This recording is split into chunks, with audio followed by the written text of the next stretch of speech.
Alors, ces mammifères sociaux qui produisent qui ont un comportement de reproduction coopérative ont été beaucoup étudiés. Il y a tout un tas d'articles qui ont été publiés sur cette question-là. Et dans le fond, les gens qui s'intéressent non pas à l'homme, mais qui s'intéressent aux mammifères en général, ils sont assez réticents avec cette idée de lien entre la complexité cognitive et puis la reproduction coopérative. Et pourquoi ? Parce que dans le fond, je vous ai dit d'abord la reproduction coopérative chez les mammifères, ce n'est pas si fréquent que ça. Et quand on l'observe dans des groupes qui sont très particuliers. Ce sont des groupes qui sont des groupes où il y a un niveau élevé de monogamie, ou de monogynie en tout cas. Et puis, surtout quand on regarde comment ça se passe exactement, eh bien, on se rend compte qu'en fait, dans ces espèces-là, très souvent, dans ces groupes sociaux, eh bien, il y a une femelle dominante et un mâle dominant qui vont être ceux qui vont avoir le succès reproductif le plus élevé et qui, dans le fond, vont, si je peux dire, faire travailler tout le groupe à leur bénéfice, en tout cas au bénéfice de leur gène. Hein. Et donc, au final, c'est quelque chose qui est tout à fait particulier, c'est-à-dire qu'on a virtuellement une seule femelle et un seul mâle dans ce groupe qui vont avoir qui sont des dominants, qui vont avoir une postérité grâce à cette reproduction coopérative, finalement. Alors, ce n'est pas vraiment ce qu'on observe chez les hommes. Et puis, de plus, quand on regarde ce qui se passe chez les primates en général, eh bien, ce ne sont pas les primates avec les plus gros cerveaux qui ont la reproduction coopérative la plus développée. Je mets l'homme à part. Hein. En tout cas, les grands singes africains, gorilles, chimpanzés, etc., ne montrent pas un mode de reproduction qui ressemble à de la reproduction coopérative. Donc, ce bémol étant mis, il y a quand même un certain nombre de chercheurs qui pensent que chez l'homme, chez les hominines, ça joue un rôle important. Et ça joue un rôle important, pourquoi ? Ça joue un rôle important, d'abord parce que c'est un caractère qui est acquis. Vous savez, le problème de cette reproduction coopérative, c'est c'est un caractère qui est acquis indépendamment par plusieurs lignées. Donc c'est de l'homoplasie, hein, c'est un caractère dérivé qui se développe indépendamment dans plusieurs lignées. Et chez l'homme, il se combine avec un trait qui est très particulier, qui est ce développement prolongé des individus et surtout ce développement retardé, différé du cerveau. Donc la grosse différence entre un homme et un lycaon, c'est que pour un lycaon, à 1 an, c'est fini, alors que pour nous, je ne dis pas que ça commence, mais oui, d'une certaine façon. Et donc, c'est la combinaison probablement de ces interactions sociales qui sont nécessaires au développement de l'individu, avec le fait que cet individu va devoir interagir avec tout un réseau social pendant un très grand nombre d'années, qui va avoir un effet sur son développement cérébral et en tout cas sur le câblage de son cerveau. Et donc dans ce câblage de son cerveau va se développer un certain nombre de structures qui sont des structures qui nous aident dans nos interactions sociales avec d'autres individus. Et ça fait vraiment partie de la niche construite par les hommes. Alors, ces interactions sociales avec d'autres individus, elles sont, chez l'homme, tout à fait particulières, parce que les hommes ont développé des capacités qui existent de façon, je dirais, embryonnaire chez certains primates, chimpanzés par exemple, mais qui n'existent pas beaucoup chez les autres mammifères. Et c'est ce qu'on appelle la théorie de l'esprit et l'empathie. Ce sont des sujets qui sont des sujets énormes, mais cette théorie de l'esprit, c'est dans le fond la capacité que nous avons à nous représenter les pensées des autres. Alors ça peut être une théorie de l'esprit cognitive, c'est-à-dire par une sorte de raisonnement, on est capable dans le fond, de prédire les actions de quelqu'un, ou en tout cas de se faire une idée de ce qu'il a dans la tête. Et puis, il y a une théorie de l'esprit qui est beaucoup plus affective, qui ne se fonde pas sur un raisonnement, mais qui se fonde tout simplement sur notre propre vécu affectif et le fait qu'on a une capacité à s'identifier à autrui. Et donc là, c'est quelque chose qui relève plutôt de l'empathie. Et cette empathie, elle est très très grande chez les hommes, puisque nous sommes capables, dans le fond, de ressentir la douleur, la joie de quelqu'un d'autre. Et ce sont des caractères qui sont extrêmement importants dans la construction d'un réseau social très complexe, comme celui qu'on observe dans les sociétés humaines. Alors, cette notion d'empathie et cette théorie de l'esprit, elle se fonde bien sur l'existence de structures cérébrales particulières. Alors, vous vous souvenez, tout à l'heure, je vous ai montré un cerveau en vous disant, voilà, un cerveau humain, c'est très gros, il y a beaucoup de néocortex, mais il y a aussi un système limbique, un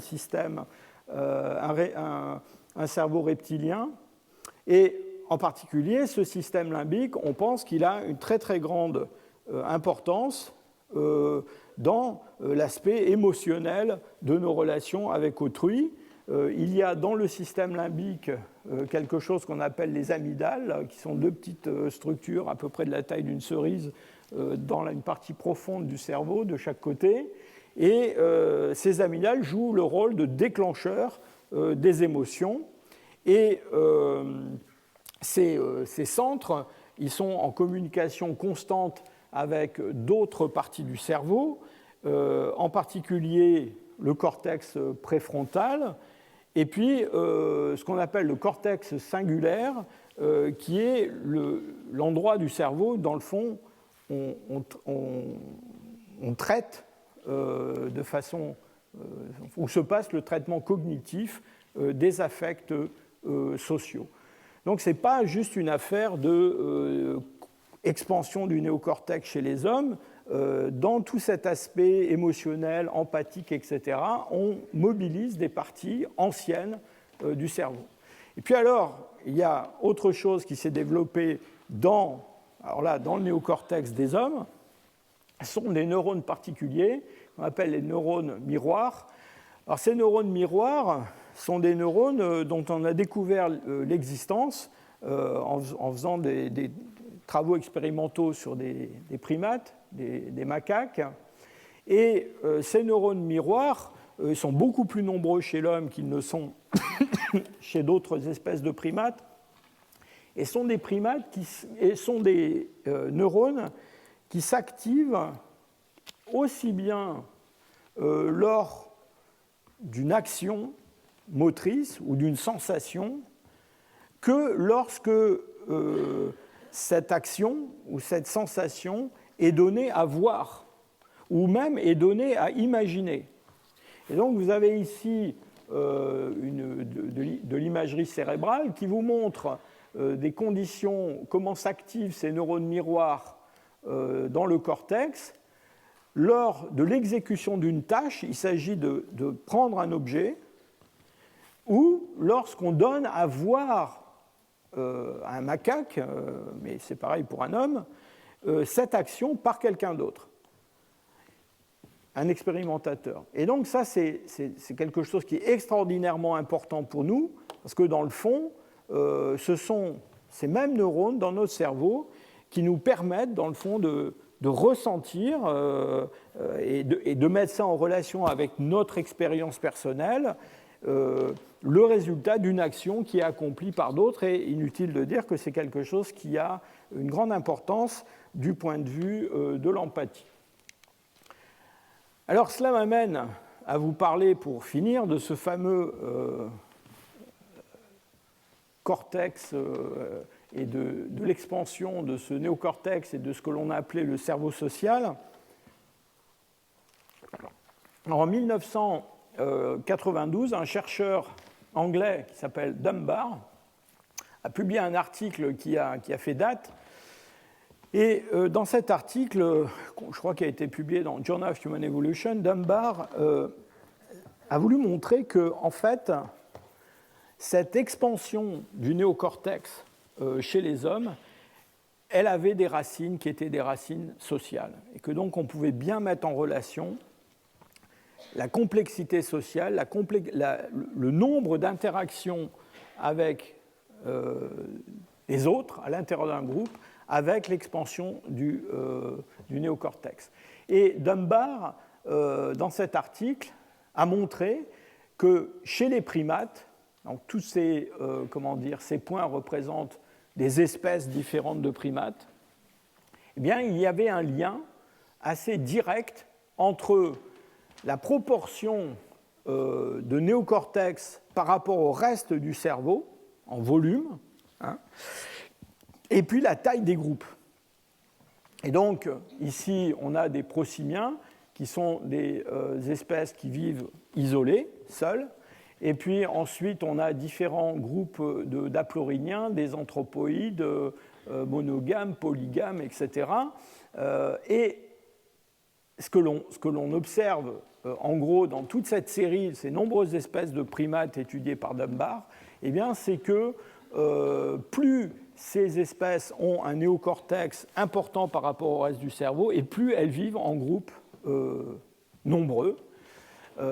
Et au sein de ces groupes de plus en plus nombreux, eh bien, chaque individu doit avoir des interactions avec d'autres membres du groupe. Et typiquement chez les primates, ça se passe à travers ce que l'on appelle du grooming en anglais. Alors, on peut traduire ça par toilettage, mais c'est un petit peu plus compliqué que ça, parce que ce n'est pas seulement chercher des puces dans la fourrure des autres, c'est avoir cette interaction, ce contact physique avec les autres, qui est très très important, et qui évidemment, on va finir avec ça dans quelques instants, a ses limites, parce que quand le groupe est un groupe de 5 ou 10, c'est assez facile d'avoir des interactions physiques et du toilettage croisées entre 5 ou 10 individus. Quand on est 50, c'est beaucoup plus compliqué et ça prend du temps. Enfin, vous voyez, là, ils se sont mis à 3 pour se toiletter, donc ils gagnent un petit peu de temps. Et alors, Dunbar, dans la suite de ses travaux, a proposé l'idée suivant laquelle, dans le fond, on pouvait faire une prédiction de la taille d'un groupe humain, qui était la taille du groupe humain au sein duquel on peut avoir des interactions sociales avec d'autres individus. Et comment il a fait ça ? Eh bien, c'est assez simple.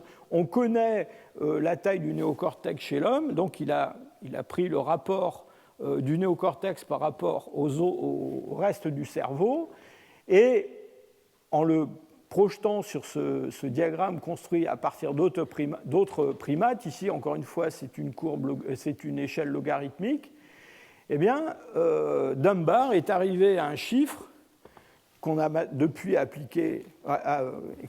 qu'on a depuis baptisé chiffre de Dunbar d'ailleurs, et qui est un chiffre d'à peu près 150. C'est-à-dire que 150, c'est le nombre d'individus avec lequel normalement, un être humain moyen peut avoir des relations, je dirais, personnelles suivies. Alors, ça ne veut pas dire qu'on n'est pas capable de connaître plus de monde que ça. On peut connaître des centaines de noms de gens. Mais c'est une autre affaire que d'avoir des interactions régulières sur le plan social. Alors, Dunbar a détaillé énormément son modèle. Il a construit toute une théorie du cerveau social avec des chiffres emboîtés, avec un facteur 3 à peu près à chaque fois. Donc 5, c'est vraiment la famille réduite, et puis ensuite une vingtaine de personnes, c'est les amis intimes, les relations très très proches. Et puis après, 50, c'est à peu près le nombre de connaissances que l'on peut avoir et avec qui on interagit. Et 150, c'est vraiment une limite au-delà de laquelle sont des gens. On peut connaître leur nom, mais on ne va pas forcément interagir avec eux. Alors il y a eu énormément une masse de publications sur cette histoire du cerveau social et du nombre de Dunbar. Et on a exhumé tout un tas de chiffres 150 de la littérature.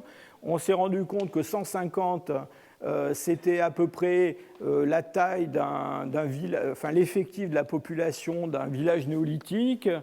150, c'est dans l'armée romaine la taille d'une unité de base.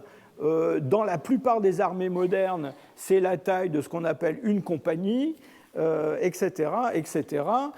Ça a été très très loin. Il y a eu des travaux extraordinaires. Il y a des gens qui ont étudié, par exemple, combien on pouvait au maximum envoyer de cartes de vœux au moment de Noël.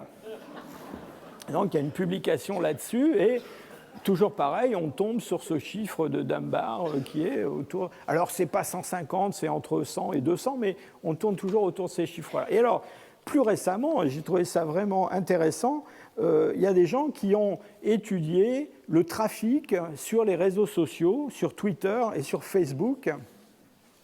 Alors sur Twitter, bon, je ne sais pas vous, mais moi j'ai 3500 followers ou quelque chose comme ça. Et il y a des gens qui en ont 10 000, il y a des gens qui en ont 1 million. Kim Kardashian, je ne sais pas combien elle en a, je crois que c'est elle qui en a le plus sur Terre. Mais clairement, Kim Kardashian n'entretient pas des relations personnelles avec ses millions de followers. Et donc, on a essayé de mesurer, dans le fond, avec combien de followers sur Twitter vous pouvez entretenir des relations. Et ça, c'est assez facile parce que tout ça, c'est électronique, c'est enregistré par Twitter et par Facebook. Et donc, en étudiant le trafic rentrant et le trafic sortant des messages échangés entre des gens qui font partie d'un réseau sur un réseau social, eh bien, on s'est rendu compte de quoi ? Eh bien, qu'à partir d'à peu près 150 individus, ça plonge, c'est-à-dire que quand on interagit avec 10, 20, 30, 40, on est sur une pente croissante. Et puis quand on arrive au-delà de, disons, 200, eh bien, en fait, ce qui se passe, c'est qu'on se met à communiquer de moins en moins avec tout ce monde-là, et que, en fait, quel que soit, encore une fois, que ce soit le trafic entrant, le trafic sortant, on tombe toujours autour de ce chiffre de Dunbar. Alors, on est allé assez loin dans cette histoire, avec évidemment cette idée, encore une fois, que, dans le fond, cette expansion du néocortex chez l'homme, elle était liée évidemment à toutes ces capacités techniques que nous avons développées, toute cette complexité cognitive, mais qu'en fait, le moteur essentiel de tout ça, c'était la complexité sociale. Alors vous vous souvenez de mes petits singes là, de tout à l'heure qui faisaient du toilettage, qui s'épouillaient les uns les autres. Alors qu'est-ce qui se passe avec les hommes ? Parce que les hommes, évidemment, enfin, normalement, on ne se cherche pas des puces les uns les autres. Et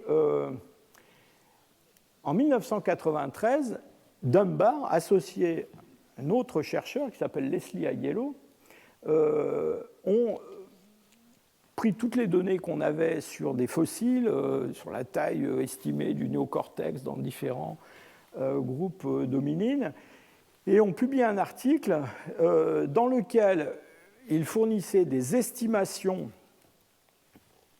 de la taille des groupes, d'Homo erectus, de Néandertal, d'Australopithèque, et surtout, ils ont estimé le pourcentage de temps que ces différents hominines auraient dû passer à faire du grooming pour entretenir ce réseau social.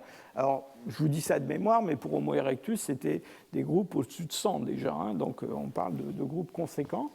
Et dans ce tableau, donc là, la colonne du milieu vous donne un pourcentage de temps, si on applique les règles de la théorie du cerveau social de Dunbar, des pourcentages qui sont prévisibles pour différents groupes. Alors j'attire votre attention sur les deux dernières lignes, qui sont les hommes modernes, les hommes d'aujourd'hui. Et vous voyez que normalement, si nous étions des macaques comme les autres, mais avec un plus gros néocortex, nous devrions passer 40% de notre temps à faire du grooming. Et Dunbar, qui a publié énormément sur cette question-là, en est venu à l'idée qu'en fait, le langage chez les hommes, c'était un moyen économique de développer du grooming social. Pourquoi ? Eh bien, parce que le langage, c'est quelque chose que l'on peut pratiquer en faisant une autre activité, et donc on peut parler avec quelqu'un alors qu'on s'occupe à autre chose, et surtout, on peut parler à un grand nombre de personnes à la fois, comme ce conteur, et dans le fond, l'idée de Dunbar, c'est que le langage, c'est quelque chose qui est essentiellement une forme de grooming humain et qui permet de consolider les liens sociaux, les liens émotionnels et qui renforce cette empathie qui nous anime constamment. Et dans le fond, c'est ce que nous avons fait au cours des dernières semaines.